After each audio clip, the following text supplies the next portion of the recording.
je découvrais qu'il fallait que je tienne ma caméra à distance, parce que certains y étaient sensibles. Je découvrais aussi que malgré le froid, cette forêt était plus accueillante que n'importe quel endroit chaud en ville, puisqu'on était loin des antennes relais et de tout ce qui va avec. Je découvrais enfin que ceux que l'on appelait les électro-hypersensibles étaient plus nombreux que je pouvais le supposer, et qu'il y en avait dans le monde entier.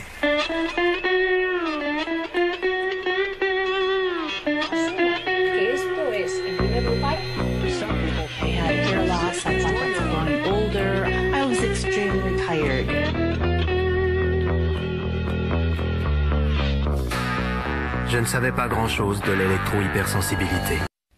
Me sentant mal dans mon logement, ayant des troubles du sommeil, des problèmes d'attention, de concentration, de brouillage des pensées, surtout les troubles du sommeil, quoi, de pas trouver l'endroit où on peut se reposer. Et je cherchais dans mon appartement, est-ce qu'il y a un endroit où je vais être mieux? Je me suis couché un peu partout, dans la salle de bain, dans le couloir, etc. D'où ça vient, ce qui me perturbe? Ça vient des fenêtres. En fermant les volets, ça allait mieux. C'est Internet qui aide à comprendre. C'est-à-dire qu'on tape quelques mots-clés, antenne, trouble du sommeil, on fait le rapprochement entre ce qu'on vit et ce que les autres ont vécu, et c'est exactement ça.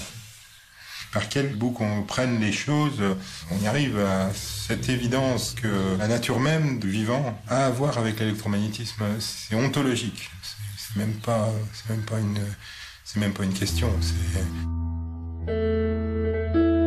Qu'est-ce que pourrait être une zone blanche? D'expérience, une vallée reculée, protégée des antennes relais et de tout électrosmog. Mais serait-ce une solution? Là, il y a des gens qui ne pourront survivre que si rapidement on leur ouvre des zones blanches.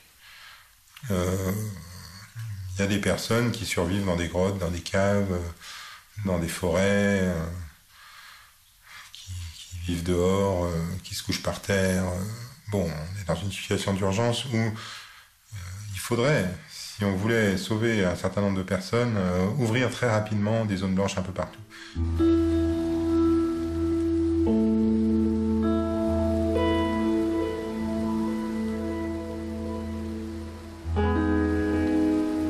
C'est un vœu pieux, puisque quelle entité politique va obéir à cette demande d'un médecin isolé ?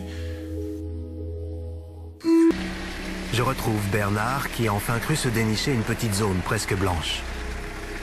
Un hameau, loin des antennes, 10 maisons et autant d'habitants. Donc là, j'ai mon détecteur qui permet d'avoir le son en fonction du rayonnement.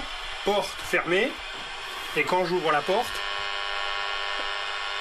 on a le signal qui vient en fait du DECT, de la maison qui est tout au bout. Et là, grâce à ce que j'ai rajouté sur la porte, ce grillage, ça me permet de me protéger des ondes électromagnétiques qui viennent du voisin. Donc je suis venu là parce que j'ai commencé quand même à me demander si j'étais pas tout seul. Il faut vraiment qu'on crée des zones. Faut trouver des zones blanches, quoi. C'est tout, il faut le faire et il faut motiver les gens autour de nous. Je m'appelle Bernadette et j'ai 66 ans. J'habitais Paris, j'aimais Paris. J'étais en retraite.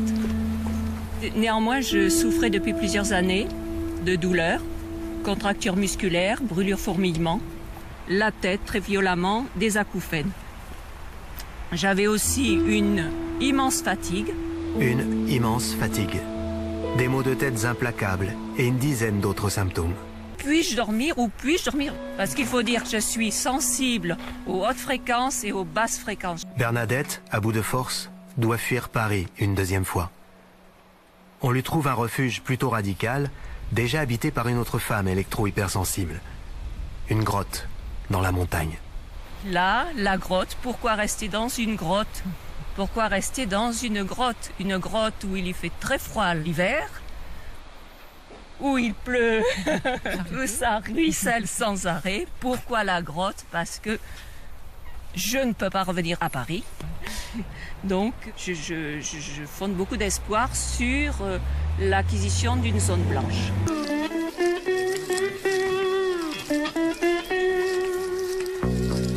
Simple simplement le fait que partout dans le monde, des personnes expriment la même chose, le même ressenti, dans une langue différente, sans jamais s'être rencontrées.